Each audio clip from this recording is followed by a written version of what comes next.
So, mga sangkay, mayroon na po mga bansa ngayon. Ito po ay mga superpower na mga bansa na naglabas na po ng kanilang statement na mukhang magpapadala na po ng mga militar papunta sa daanan ng oil doon po sa may Iran, mga sangkay.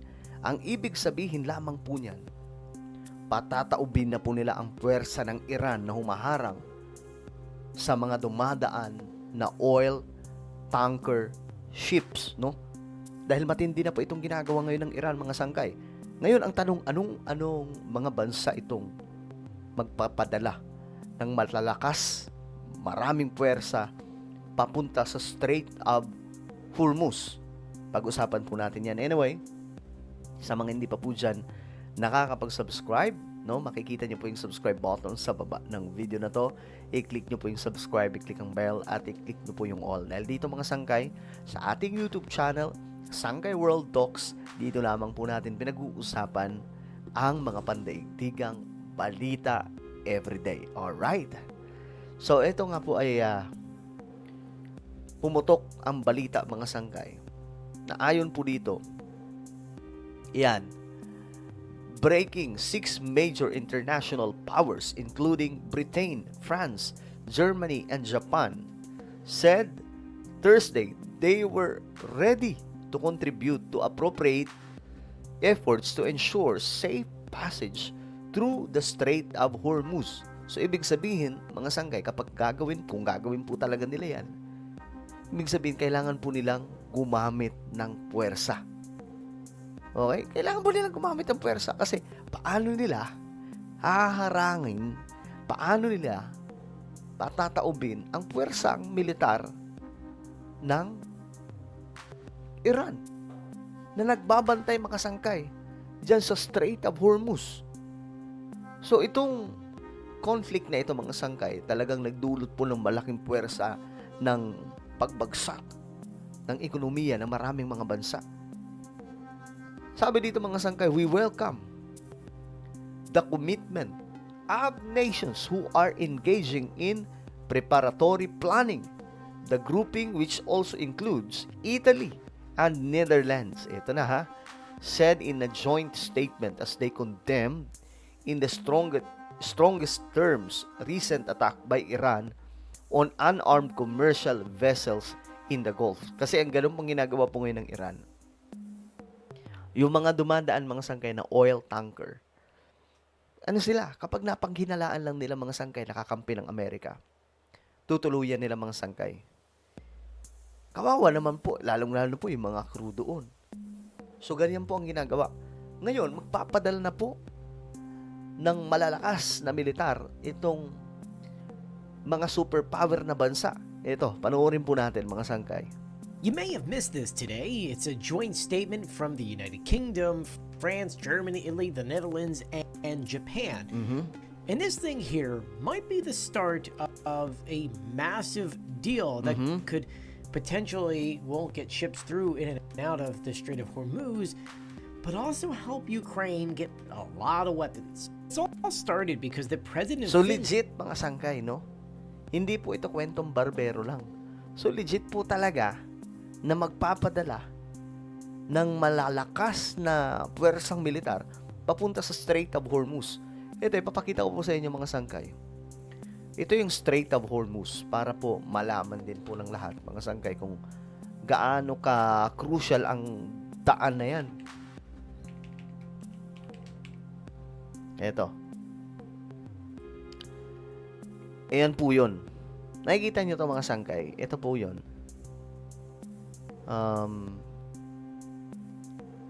Yan, ito. Mas okay ito eh.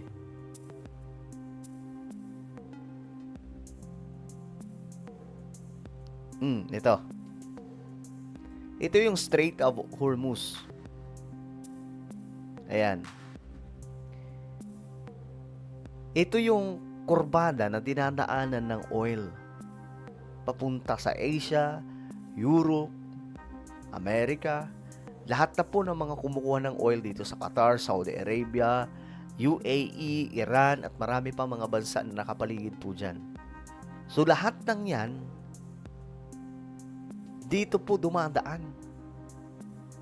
Ngayon, ito po yung Iran, mga sangkay. Diyan po nakatambak din yung maraming mga sundalo ng Iran. Nakatutok daw po yung mga missile, mga rocket dyan, mga sangkay. Kaya ang tanong ng marami, papaano nila haharangin itong Iran? So, kailangan nila magpadala dyan ng maraming mga kasundaluhan. 'Di ba?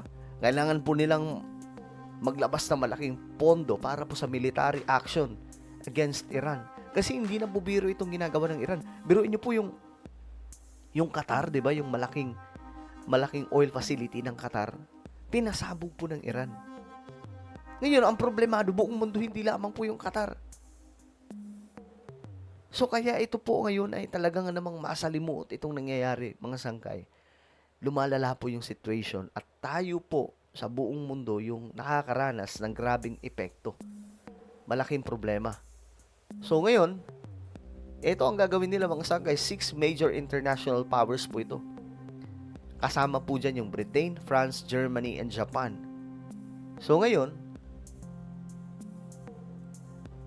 ibig sabihin ba nito, makikipaggera sila sa Iran? Kasi yung Iran, hindi papayag po dyan Kasi ang gagawin po nila, lulusob sila doon sa Strait of Hormuz, dala po yung pwersa nila, mga sanggay, then, lahat ng mga, kumbaga sila po yung magiging pang-depensa, na lahat ng mga dadaan na mga oil tanker, makakalusot. So, ang tanong dyan, matatakot ba yung Iran sa kanila? Sabi nga po ng Iran, 'di ba?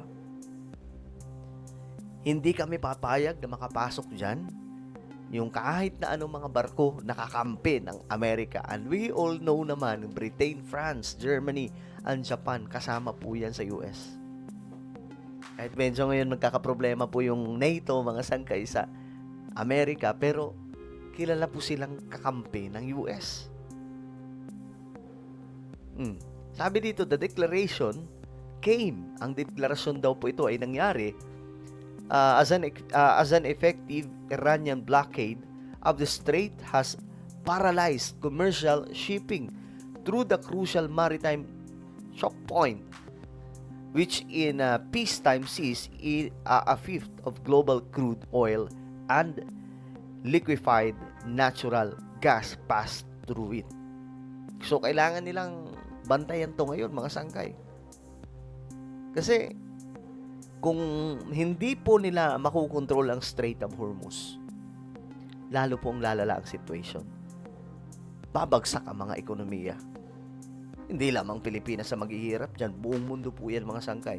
So ngayon, abangan po natin kung kailan magpapadala. Malaking gulo to kapag nangyari, mga sangkay.